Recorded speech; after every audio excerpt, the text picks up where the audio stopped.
Mateus 6, de 1 até o versículo 18. Eu coloquei aí, você pode abrir a sua Bíblia para fazer a leitura. E o texto diz assim: guardai-vos de fazer a vossa esmola diante dos homens, para serdes vistos por eles. Aliás, não tereis galardão junto do vosso Pai que está nos céus.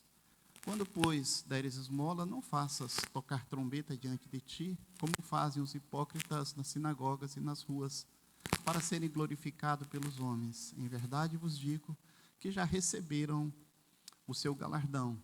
Mas quando tu deres esmola, não saiba a tua mão esquerda o que fez a tua direita, para que a tua esmola seja dada em secreto, e teu Pai que vem em secreto, Ele mesmo te recompensará publicamente. E quando orares, não seja como os hipócritas, pois se comprazem em orar em pé nas sinagogas e às esquinas das ruas, para serem vistos pelos homens. Em verdade vos digo que já receberam o seu galardão.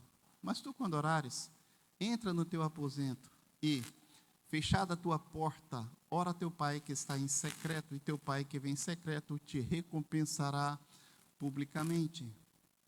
E orando não useis de vãs repetições, como os gentios que pensam que por muito falarem serão ouvidos. Não vos assemelheis, pois, a eles, porque o vosso Pai sabe o que vos é necessário antes de vós lhe pedirdes. Portanto, vós orareis assim: Pai nosso que estás nos céus, santificado seja o teu nome, venha o teu reino, seja feita a tua vontade, assim na terra como nos céus. O pão nosso de cada dia dá-nos hoje, e perdoa-nos as nossas dívidas, assim como nós perdoamos os nossos devedores.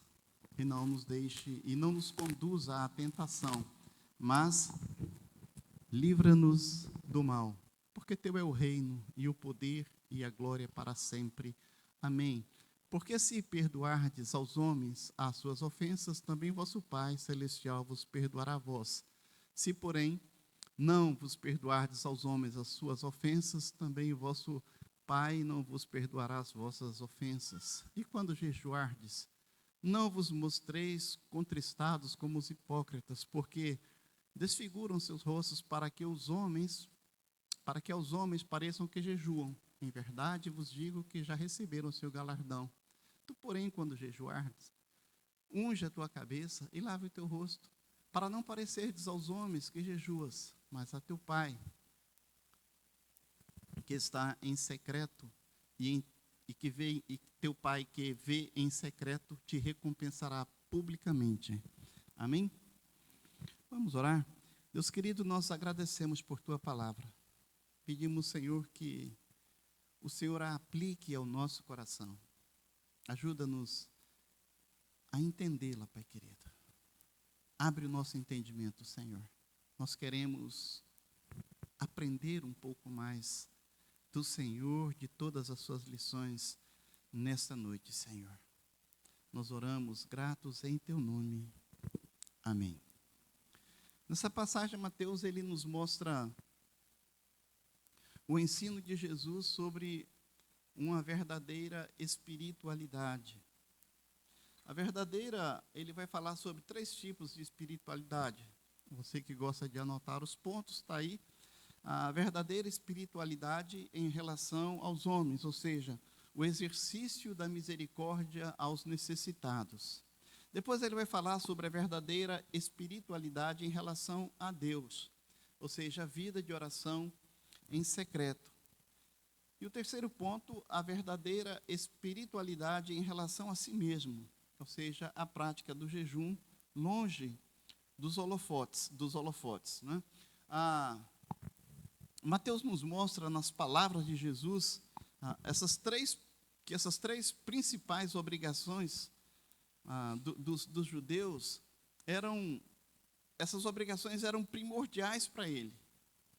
Era dar esmolas, ou seja, ajudar os necessitados, orar e jejuar. Isso era primordial para um judeu piedoso. Mas nós também aprendemos que mesmo as coisas mais sagradas, como ajudar o próximo, orar, jejuar, ou seja, buscar intimidade com o Senhor, essas coisas também podem ser corrompidas por motivações egoístas. Então, nós queremos examinar esse texto para enxergar um pouco mais de perto. A misericórdia, ela deve ser praticada não como uma propaganda para um auto-engrandecimento. Observe o versículo 1. Guardai-vos de fazer a vossa esmola diante dos homens para serdes vistos por eles. Aliás, não tereis galardão junto do vosso Pai que está nos céus. Irmãos, o exercício da misericórdia, ajudar os necessitados, dar esmolas, como já disse, era um dos requisitos importantes na espiritualidade judaica. Dar dinheiro aos pobres era um dever sagrado do judaísmo, sabe? O socorro aos necessitados é a verdadeira expressão da fé. Quem ama a Deus, prova isso amando ao próximo. Eu só posso provar a Deus que eu amo amando o meu próximo. Irmão, quem foi alvo da misericórdia divina é instrumento de misericórdia ao próximo. Sabe, eu abençoo porque eu já fui abençoado. Eu dou porque eu já recebi. Sabe, eu sou abençoado, então eu posso abençoar. Você tem porque Deus lhe deu. Abençoe outras pessoas. Sabe, essa é uma expressão verdadeira da fé, ou da fé verdadeira. Sabe, o homem, amado irmão, ele não é salvo pelas obras, ou pelas boas obras, ou pelas obras da caridade, mas ele evidencia a sua salvação por meio das obras. A salvação, ela não é pelas obras, mas a salvação é para as obras. A graça é a causa da salvação. A fé é um instrumento e as boas obras, o resultado.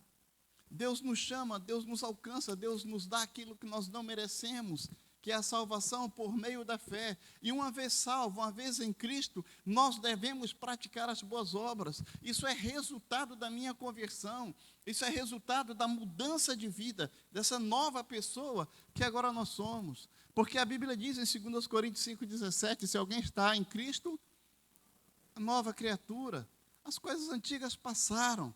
Então, de fato, há uma mudança. Então, nós começamos a praticar coisas boas em função da nossa salvação.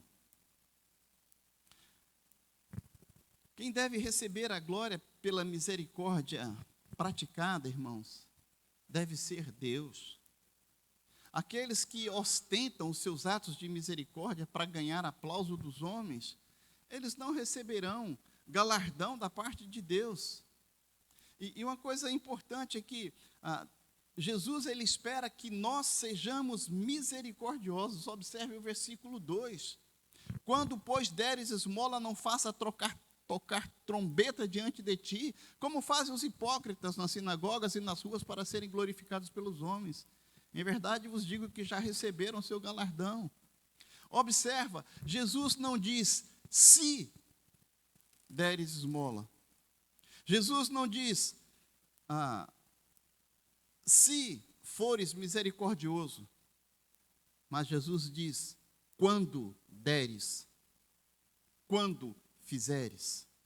Com isso, ele afirma que ele espera que cada cristão ajude o necessitado. Um coração regenerado, ele prova a sua transformação em atos de misericórdia. O cristão tem o coração aberto. O cristão tem o bolso aberto, o cristão tem as mãos abertas e a casa aberta. Sabe, tem cristão que é tão pão duro, tão, mão de vaca, como se diz, acaba não tem nem dedo, é assim a mão do cara. Ele nunca dá, ele nunca compartilha, mas ele quer receber. Venha a nós o vosso reino, nada como dizia a minha querida mãezinha. Irmãos, a prática da misericórdia, ela não pode ser ostentatória. Sabe, eu não faço para parecer. Não é suficiente fazer a coisa certa, ou seja, dar esmolas, ajudar o necessitado. É preciso fazer pela motivação correta. Ajudar os necessitados e depois tocar trombeta, chamando a atenção para si, isso é coisa de fariseu, né? sabe? Tem aquele camarada que ajuda o outro e depois sai dizendo para todo mundo: olha o que eu fiz. Irmãos, eu quero que você ore pelo irmão fulano. Pobre do irmão, não tinha nem o que comer, mas eu comprei uma cesta básica, levei lá para o irmão. Mas ore por ele. Ele não está falando do irmão, ele está falando dele. Está tocando trombeta. Não é? Olha o que eu fiz, olha o que eu faço. Sabe? Essa ostentação só tem recompensa dos homens. O hipócrita é a pessoa que desempenha um papel no palco como se outra pessoa fosse. Alguém disse assim, é mais fácil alguém fazer de conta que é reto do que ser reto de verdade. É mais fácil parecer espiritual do que ser de fato espiritual. Já conversou com aquele irmão que o cara parece que, né? O cara só fala contigo com salmos. Espiritual. Mas é só fachada. Né? Em casa o cara é um negócio terrível. Né? É fácil parecer espiritual. É fácil parecer bom. Mas ser bom, ser espiritual, isso demanda transformação interna. O meu coração precisa estar transformado para que eu de fato seja espiritual. Sabe, irmãos,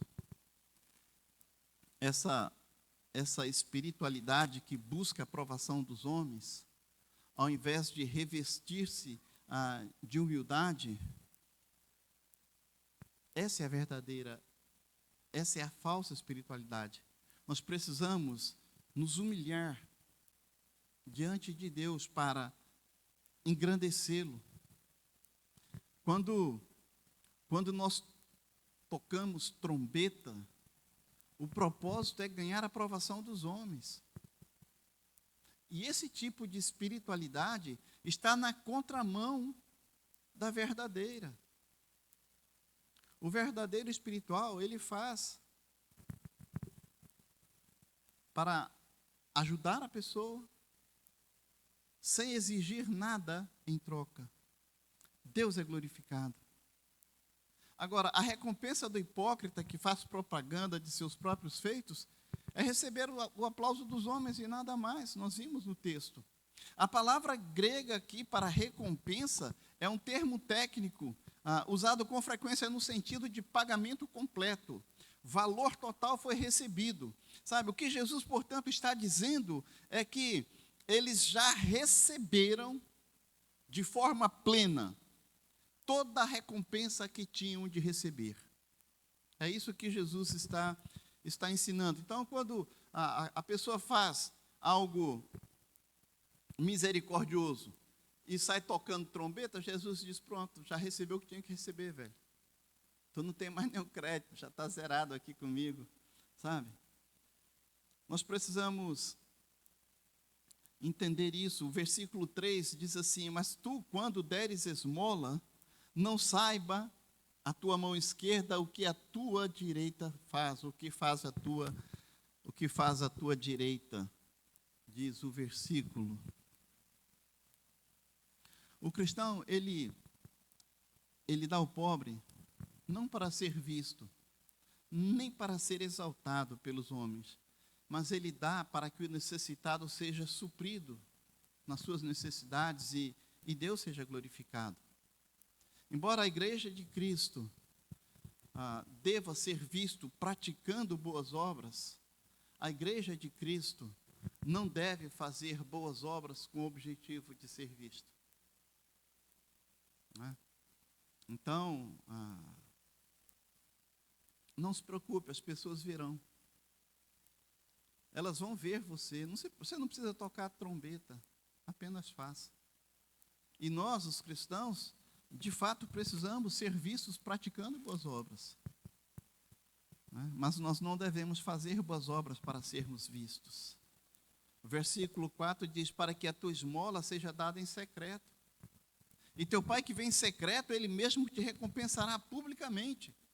Aquilo que é feito ao próximo, longe dos holofotes, recebe de Deus, que vem em secreto, a verdadeira recompensa.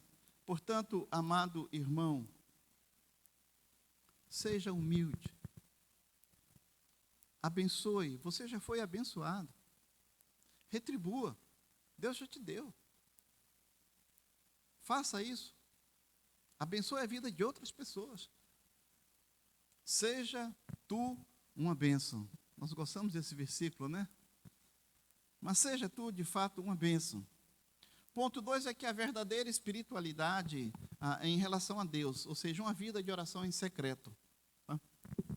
Eu quero destacar algumas lições bem oportunas aqui. Primeiro, o cristão é alguém que ora. Observe o versículo 5.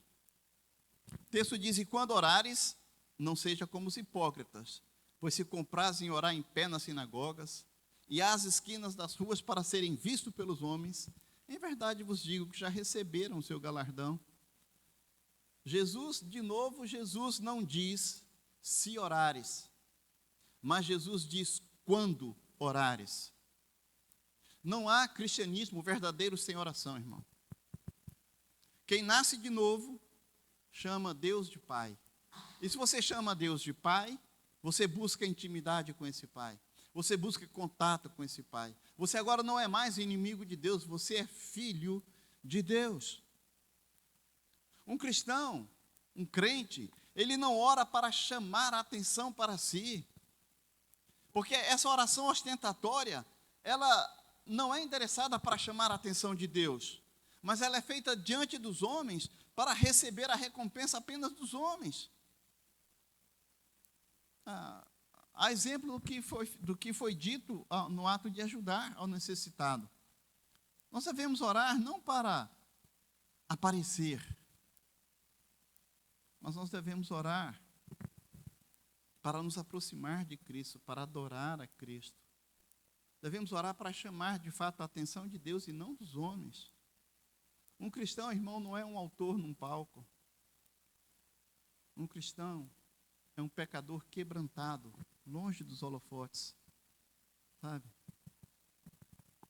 Observe o versículo 6. Mas tu, quando orares, entra no teu aposento e fechando a tua porta a teu pai que está em secreto, e teu pai que vem em secreto te recompensará publicamente. Esse quarto aqui mencionado era um lugar onde se guardavam as provisões da casa. Era um cômodo sem janelas, um cômodo absolutamente fechado aos olhos dos espectadores, sabe? Era um quartinho onde não tinha janela. Ele diz: vai para lá, ore ali, porque o Pai vem em secreto, Ele recompensa em secreto. Irmãos, oração não é um discurso de ostentação diante dos homens, mas é o derramar do coração diante de Deus. A oração é uma conversa íntima com o Pai.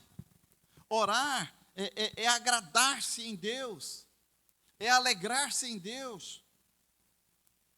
Orar é muito mais do que rogar as bênçãos de Deus. Porque as bênçãos de Deus, por mais excelente, elas não servem em absoluto como um substituto daquele que dá as bênçãos. Deus é melhor que suas bênçãos. Procure o Pai. Procure Deus. Sabe, irmãos, muitas vezes nós oramos e oramos e oramos buscando as bênçãos de Deus, mas nos esquecemos de buscar Deus. Pare e pense quantas vezes a sua oração foi: Senhor, encha-me. Senhor, eu quero a tua presença. Pai, eu quero ouvir a tua voz.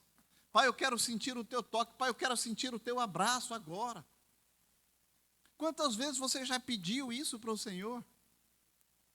Quantas vezes no seu momento de devocional você clamou ao Senhor dizendo: Pai, apresenta-te a mim, eu quero te ver, eu quero te ouvir, eu quero te sentir. Fala ao meu ouvido, assopra ao meu ouvido, eu quero te ouvir, Pai. Normalmente nós pedimos: preciso disso, eu quero aquilo, eu faço aquilo outro, Senhor. E muitas vezes nós negociamos com Deus, como se Ele fosse um agente.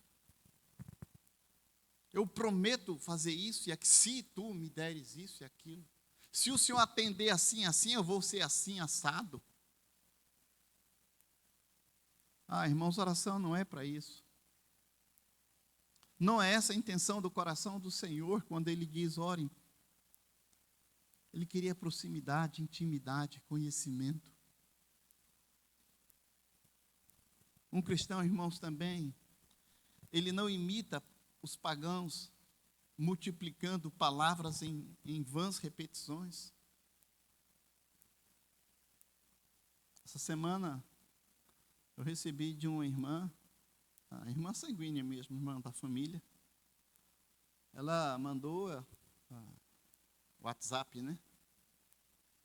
Faça 1000 orações do Pai Nosso para que a chuva caia na região central do Brasil. Mato Grosso, Goiás, Mato Grosso do Sul. Está pegando fogo ali, tudo queimando, né? Ore 1000 Pai Nossos. Era o desafio no grupo da família. Mas a Bíblia diz que nós não devemos utilizar dessas vãs repetições. Observe o versículo. Os versos 7 e 8, ele diz assim, e orando, não useis de vãs repetições, como os gentios que pensam que por muito falarem serão ouvidos. Não vos assemelheis a eles, porque o vosso Pai sabe o que vos é necessário, antes de vós lhe o pedirdes. Irmãos, antes que o pensamento chegue à boca, Deus já sabe. Antes que você imagine que vai precisar de um livramento amanhã, Deus já sabe hoje.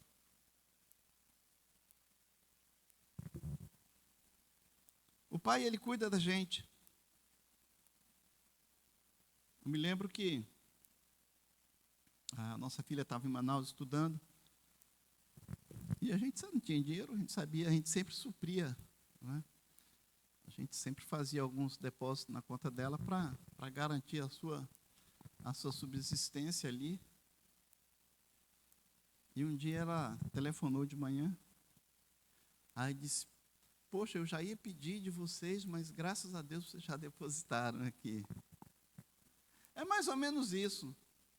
O Pai sabe o que você vai precisar. Ele sabe.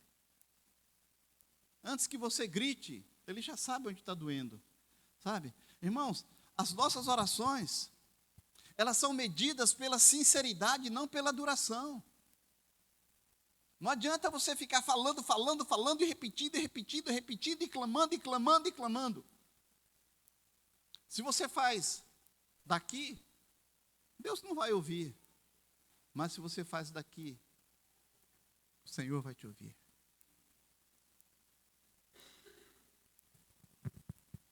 Deus conhece a nossa sinceridade.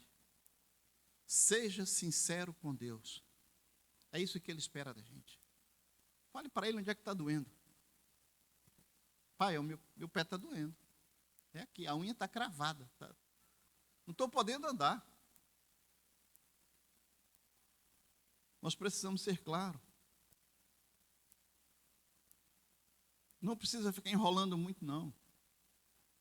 Muitas vezes as pessoas pensam que precisa orar 3, 4, 5 horas. Seria bom se você conseguisse, eu não consigo.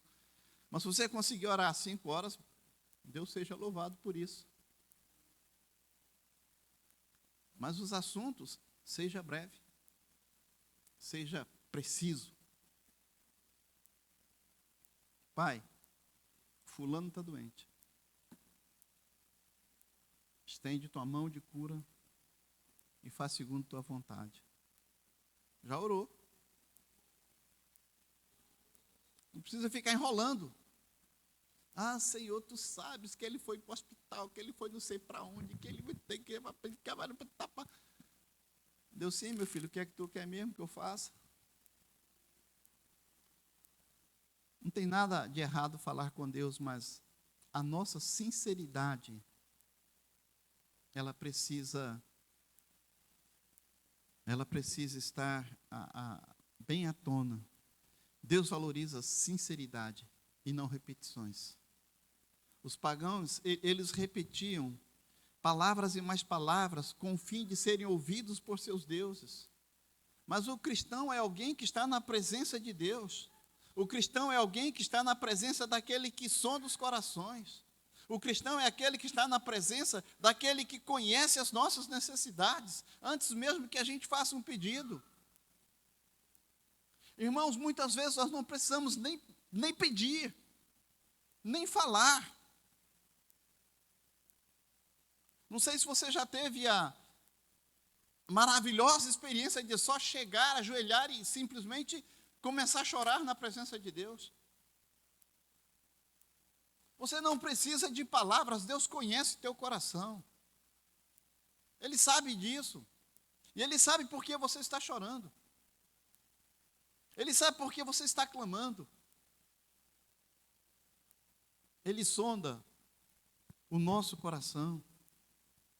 A expressão grega traduzida aqui por vãs repetições traz a ideia de mero palavrório, ou tagalerice, palavreado oco, conversa tola, repetição vazia.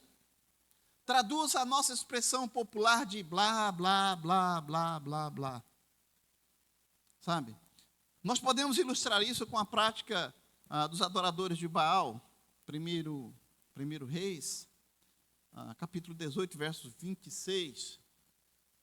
E diz assim, ó: e tomaram o bezerro que eles dera, e o prepararam, naquele desafio lá com o profeta, e invocaram o nome de Baal desde a manhã até o meio-dia, dizendo: ah, Baal, responda-nos. E eles pularam e sambaram e gritaram e suaram: Baal, responda, Baal, responda. Não vai responder, meu irmão.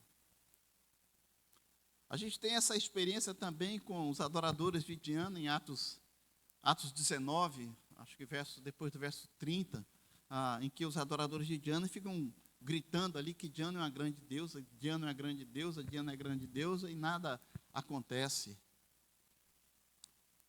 Mas quando o profeta orou sincero, Deus abriu os céus e o fogo desceu e consumiu o holocausto ali na presença dos 400 opositores do Senhor.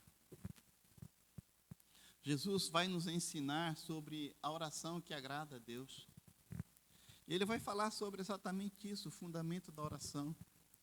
Ele vai falar do conteúdo da oração,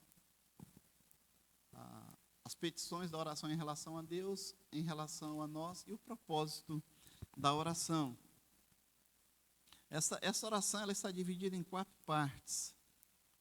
Né? São essas aí que você está vendo na projeção.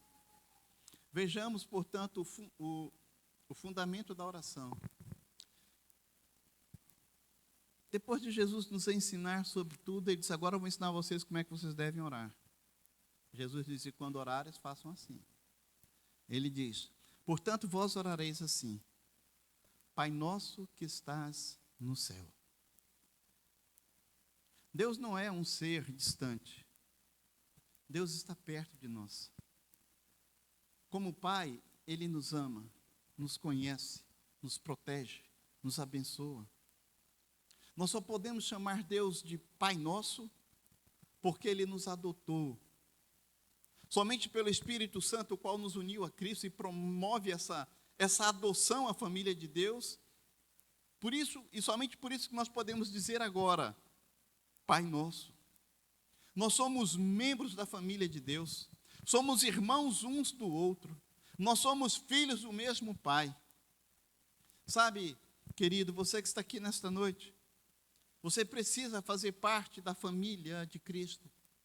Você precisa chamar Deus de Pai. E para que isso aconteça, você precisa ser aceito na família de Deus. João 3,16 diz que Deus deu seu único Filho, para que todo aquele que nele crer não tenha morte, mas que viva eternamente.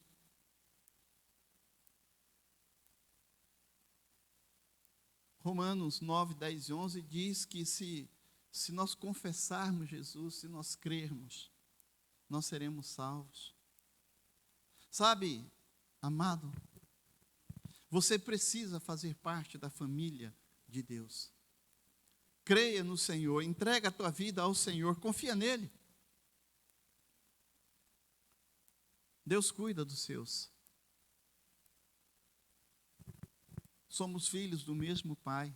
Todos aqueles que aceitam, que recebem Jesus como seu Senhor, como seu Salvador.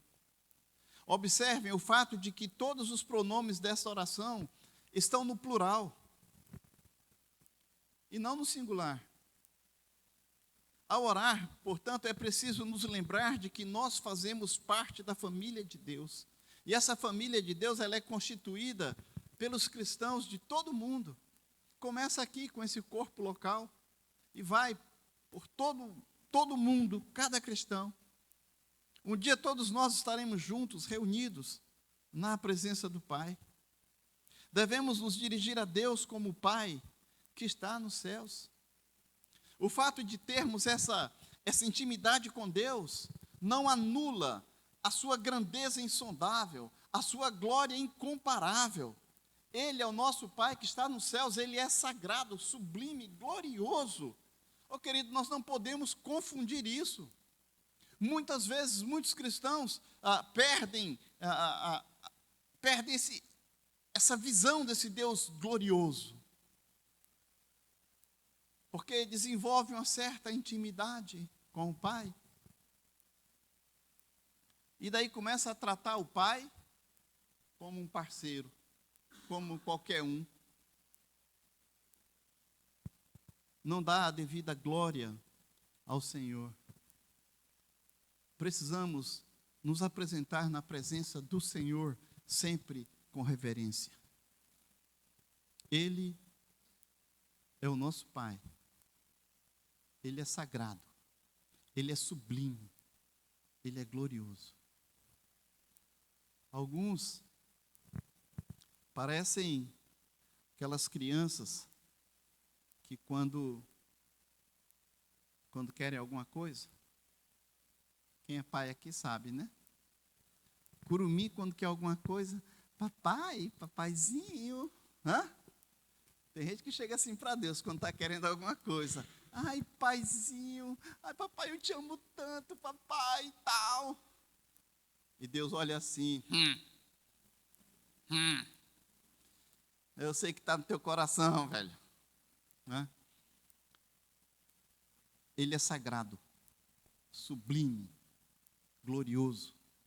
Trate-o como o Senhor de sua vida. Segundo ponto é o conteúdo da oração. As petições da oração em relação a Deus.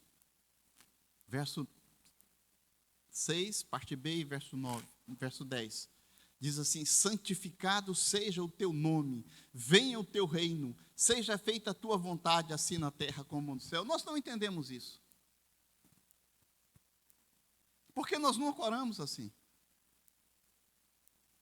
Antes de buscarmos os nossos interesses, ou mesmo de pleitearmos as nossas necessidades, nós devemos nos voltar para Deus a fim de admirá-lo, de adorá-lo, de exaltá-lo. 3 pedidos são aqui apresentados. O nome de Deus, por exemplo. Devemos orar pela santificação do nome de Deus. Irmãos, Deus é santo em si mesmo. Nós não podemos agregar nenhum valor à sua santidade, mas nós devemos orar para que o nome de Deus seja reverenciado, seja honrado, seja temido, seja obedecido. E nós podemos começar com esse pedido em nossa própria casa, em nossa própria vida. Que os nossos filhos honrem ao nosso Deus. Que os nossos filhos obedeçam ao nosso Deus. Que o nome de Deus não seja tomado em vão por qualquer besteira. Depois, o Senhor nos ensina sobre o reino de Deus. Nós devemos orar para que o reino de Deus venha a nós. O reino de Deus é o governo de Deus sobre os corações. Na medida em que o evangelho é anunciado, os pecadores se arrependem e creem, o reino de Deus vai alargando as suas fronteiras. Orar, amado irmão, portanto, pela vinda do reino, Eu diria que acovardar-se no testemunho do Evangelho é até uma contradição. Se nós oramos para que o reino do Senhor venha, e se nós não evangelizamos, nós estamos em contradição. Nós estamos falando uma coisa e fazendo outra. Nós estamos nos acovardando de uma responsabilidade que é nossa. Eu descobri uma frase de Calvino falando sobre esse texto, e ele diz assim, é tarefa da igreja dar visibilidade ao reino invisível. É nossa responsabilidade, irmãos, tornar visível o reino de Deus, tornar visível o amor de Deus, tornar visível a salvação de Cristo, tornar visível a transformação que acontece naquele que se converte. É nossa responsabilidade tornar visível o invisível reino de Deus. A nossa vida, ela precisa ser o palco da manifestação do reino de Deus neste mundo. Nós podemos observar também a vontade de Deus. Nós devemos orar para que a vontade de Deus seja feita na terra como ela é feita nos céus. Irmãos, a oração, ela é um instrumento poderoso não para realizar a vontade do homem no céu, mas para realizar a vontade de Deus na terra. É Deus e não o homem que é o centro do universo.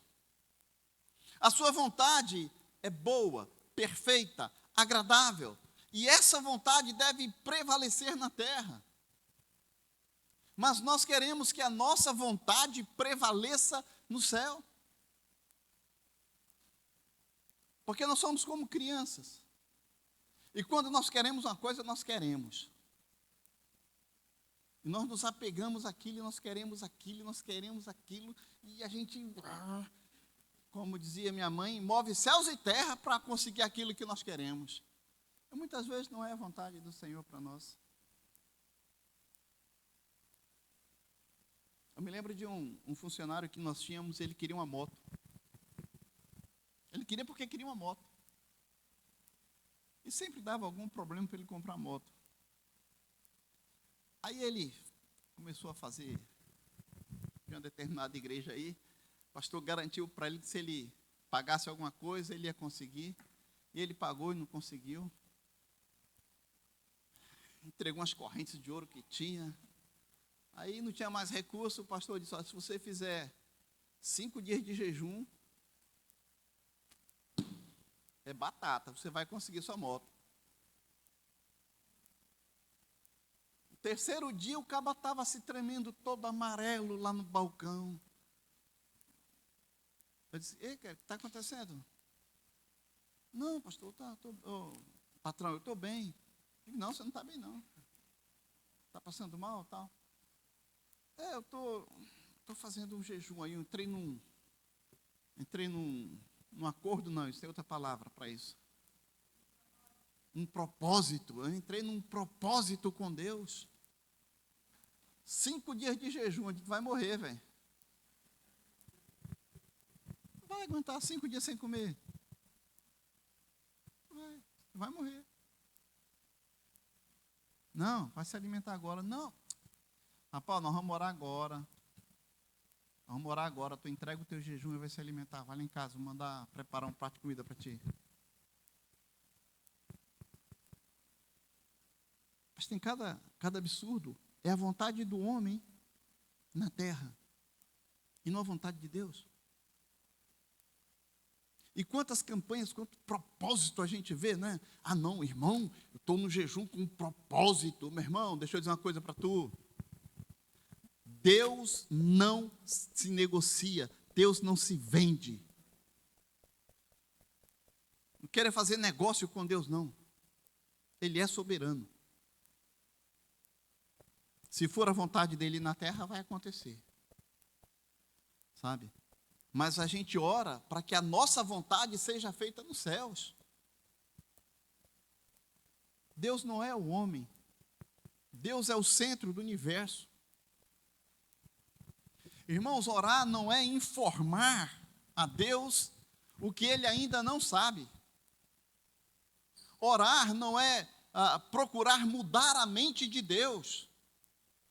Orar, sabe, é a adoração submissa da criatura ao seu Criador. Isso é oração. Quando nós oramos, nós devemos estar completamente submissos ao Senhor. Terceiro ponto é o conteúdo da oração, as petições em relação a nós mesmos. Versos de 11 até o versículo 15. Depois de rogarmos para que o nome de Deus seja santificado, que o seu reino venha, que a sua vontade seja feita, Jesus passa a ensinar-nos a rogar ao Pai por nós mesmos. E mais uma vez, ele faz 3 destaques aqui. Em relação ao presente, ele diz assim: devemos pedir o suprimento das nossas necessidades. Observe o verso 11. O pão nosso de cada dia nos dá hoje. É o pão de hoje, hoje. Não é o pão de amanhã, é o pão de hoje.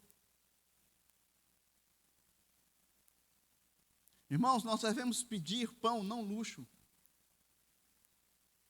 Pedir não de forma egoísta, mas pedir o nosso pão. Pedir não para acumularmos, mas o pão de cada dia. Preste atenção, o pão nosso não é o pão do outro.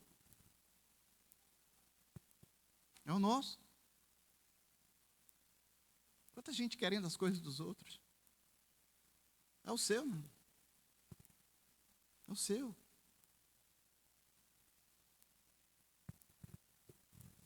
Não pedimos o pão que pertence a outro, mas somente aquele que é para nós, que é o nosso alimento.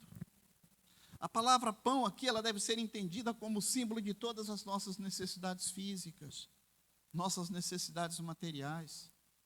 Deus nos criou pelo seu poder, Ele nos redimiu por sua graça, e Ele nos sustenta por sua providência, irmãos. Confie na providência do Senhor.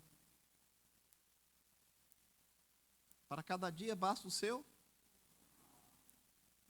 Precisamos nos preocupar com hoje. Amanhã não nos pertence, sabe? Não tem nada errado você fazer uma certa provisão. Não tem nada de errado com isso. Mas você não pode ficar extremamente preocupado com isso. Estava ouvindo um negócio que é comum no nosso dia a dia, né? Às vezes a gente fica preocupado com o gás que vai acabar. De vez em quando você vai lá e se levanta a botija, né? Aí tu já está preocupado com... O gás não acabou ainda, cara. Ainda tem gás. Entendeu? É mais ou menos assim a nossa vida. Nós estamos preocupados com amanhã. E Deus diz, rapaz, para hoje. Se acabar amanhã, tu vai dar um jeito. Agora, não adianta você ficar preocupado se o gás vai acabar. Né? A gente tem disso. Eu também vou lá e olho a botija. A gente tem disso. Não é? E pior que eu tenho 2 botijas. Às vezes, uma está seca e a outra está secando.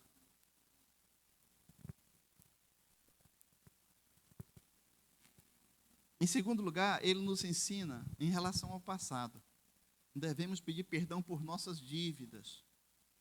Ele diz, perdoa-nos as nossas dívidas, assim como nós perdoamos aos nossos devedores. Temos dívidas impagáveis com Deus. Nós não podemos saldá-las. Nossas dívidas são os nossos pecados. Precisamos não só de pão para o nosso corpo, mas também, sobretudo, de perdão para a nossa alma. Ah, irmão, você precisa do perdão de Cristo.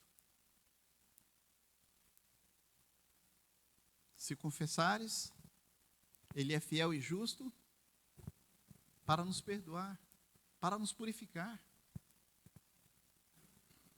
Confessa ao Senhor. Confessar é concordar com Ele. Senhor, eu sou pecador, eu preciso da Tua misericórdia. Não é mais do que isso, sabe? Nós precisamos não só de pão para o corpo, mas também, sobretudo, de perdão para a nossa alma. Riqueza material sem perdão espiritual é consumada a miséria, irmãos. Nós precisamos do perdão espiritual. E esse é o único item nessa oração que Jesus amplia. Observa, ele diz assim: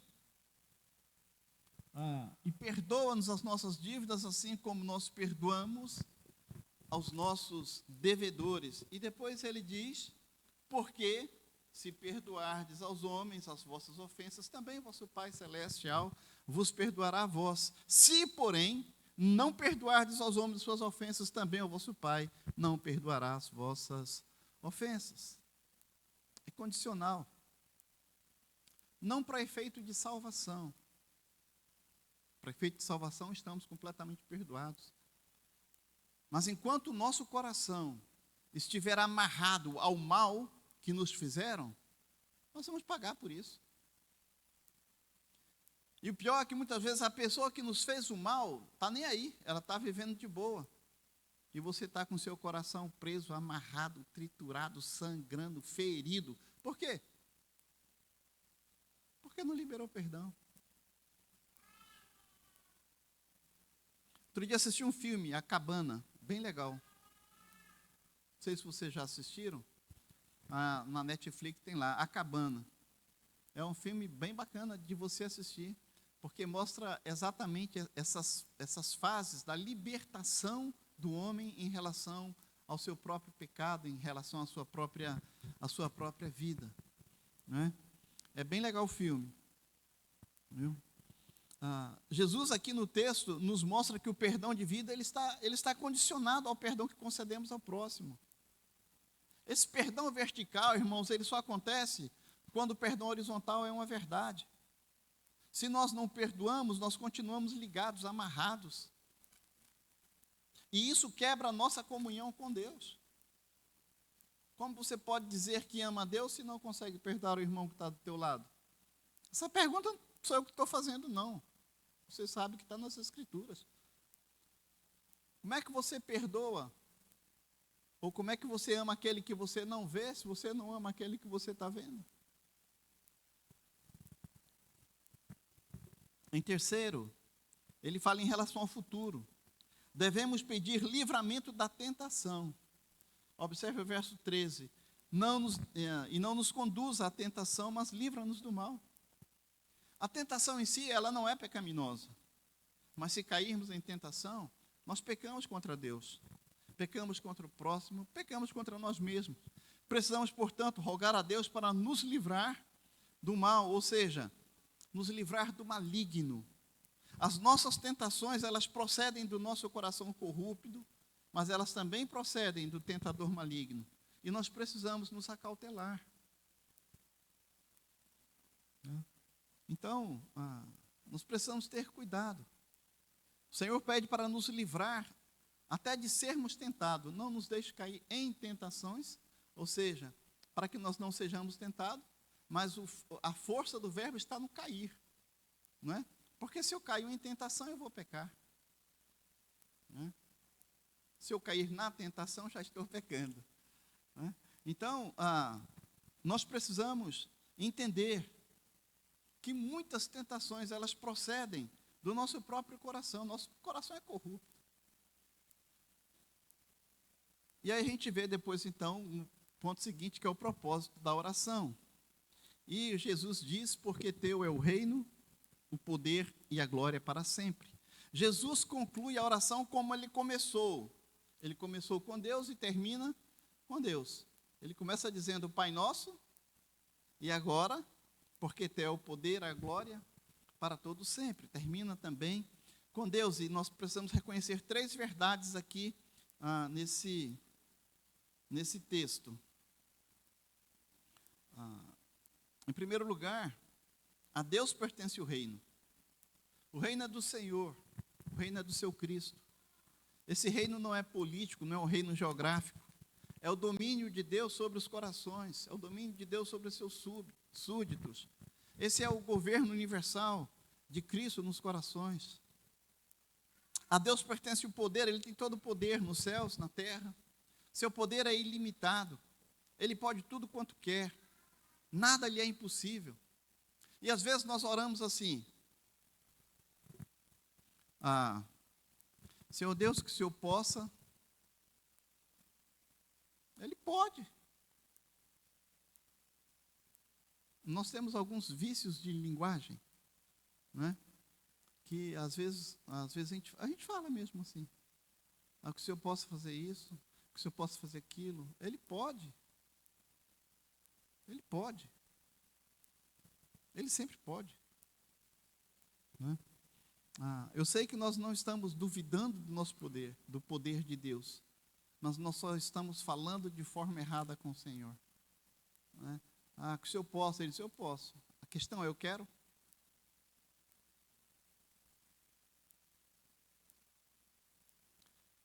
Deus pertence o poder, Ele tem todo o poder. Nada lhe é impossível. A Deus pertence a glória para sempre. Deus não dá sua glória a ninguém, nem mesmo divide sua glória com ninguém. E muitas vezes as pessoas querem tirar a glória de Deus. Tem aquelas pessoas que assumem o púlpito, colocam as luzes em cima, porque a glória é para Ele, sabe? Mas Deus não divide sua glória com ninguém. Ele tem a sua glória em si mesmo e toda a criação proclama a sua glória. Sua glória está em seu Filho e a sua glória está também na sua igreja. A igreja foi formada para glorificar a Deus. Em terceiro, a espiritualidade em relação a si mesmo. A prática do jejum longe dos holofotes. Essa aqui é meu tempo está quase, vou correr um pouquinho. Essa aqui é um negócio muito mal entendido, né, a respeito de jejum. Jejum é a abstinência ocasional de alimentos a fim de levar o corpo em sujeição ao espírito. Os patriarcas, os profetas, os reis, todos eles jejuaram. Jesus, os apóstolos, os cristãos primitivos, eles jejuaram. Irmãos, quando nós comemos, nós nos alimentamos do pão da terra, símbolo do pão do céu. Mas quando jejuamos, nos alimentamos não do símbolo, ou seja, não do pão da terra, mas do simbolizado, ou seja, do próprio pão do céu. Nos alimentamos de Cristo. Eu quero ver aqui algumas lições. Por exemplo, o cristão ele não despreza essa disciplina do jejum. Observe de novo o Senhor falando: e quando jejuardes, não vos mostreis contristados como os hipócritas, porque desfiguram seus rostos, para que os homens pareçam que jejuam. Em verdade vos digo que já receberam seu galardão. Tu, porém, quando jejuardes, unge a tua cabeça e lava o teu rosto. Mais uma vez, Jesus não disse se jejuardes, mas ele diz quando jejuares. Ele pressupõe que o cristão é alguém que jejua. O cristão é alguém que se abstém do alimento físico para buscar o alimento espiritual. Aos judeus era pedido, apenas, ou era exigido o jejum, apenas na celebração anual no dia da expiação, Levíticos capítulo 23. Os fariseus, porém, jejuavam 2 vezes por semana. Lucas 18, versículo 12. E eles faziam de modo visível, para que todas as pessoas pudessem ver. Não é? É óbvio que não é errado jejuar, se fizermos isso da forma certa, com a motivação correta, sabe? Os homens e as mulheres no Antigo Testamento, eles jejuaram. Jesus jejuou, desculpe. Mateus capítulo 4, versículo 2. E tendo jejuado 40 dias e 40 noites, tem fome. Sabe, os cristãos da igreja primitiva, eles jejuaram. Atos 13, versículo 12. Sabe, eles tinham a missão de separar aí as pessoas para uma missão, então eles jejuaram antes de tomar essa decisão. Sabe, um cristão entende que o jejum não é uma autopropaganda, mas um autoquebrantamento. Se o hipócrita, ele toca trombeta ao dar esmola, o falso espiritual desfigura o rosto quando jejua. Em ambas as situações, o propósito é o mesmo: ser visto e reconhecido pelos homens. Sabe, como se fosse uma pessoa espiritual, uma pessoa virtuosa. Mas nós não jejuamos para fazer propaganda da nossa espiritualidade, mas nós jejuamos para nos humilharmos diante de Deus. Um cristão, irmãos, ele pratica o jejum não para receber recompensa dos homens, mas para agradar a Deus. Versículo 18. Para não pareceres aos homens que jejuas, mas a teu Pai que está em secreto. E teu Pai que vem em secreto te recompensará publicamente, diz o Senhor. Jejum não é para ser visto. Não sei se você já conversou com aquele irmão e disse: irmão, hoje não, vai comer? Não, irmão, hoje eu estou jejuando, estou num propósito, com o Senhor. Irmão, você está jejuando, fica calado. Não toque trombeta, não. Se o teu jejum coincidiu no dia da célula, sem problema nenhum. Não precisa avisar para a célula: olha, irmãos, hoje eu quero que vocês me perdoem, porque eu estou jejuando, então eu não vou participar do lanche. Fique na sua, vai comer hoje? Não, querido, hoje obrigado. Não, obrigado. Tranquilo. Tá? E não seja curioso, não. Por que, irmão? Tu vai querer, irmão? Respeite a decisão do irmão lá. Não quer comer, pronto. Só isso.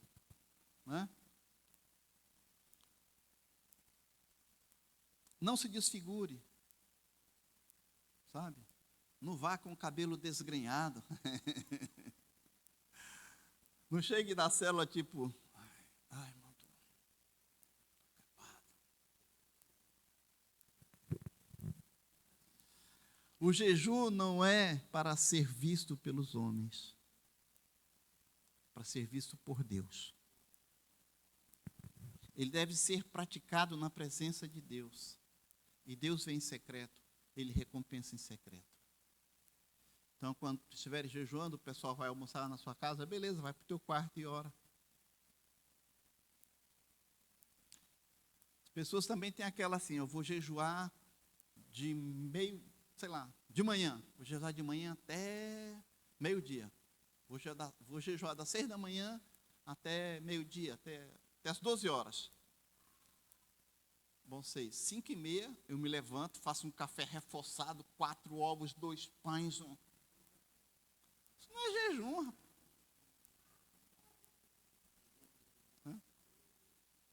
Não, eu vou garantir aqui que eu vou ficar sem comer, eu vou me abastecer aqui, porque depois eu vou entrar em jejum. Isso não vale, meu irmão.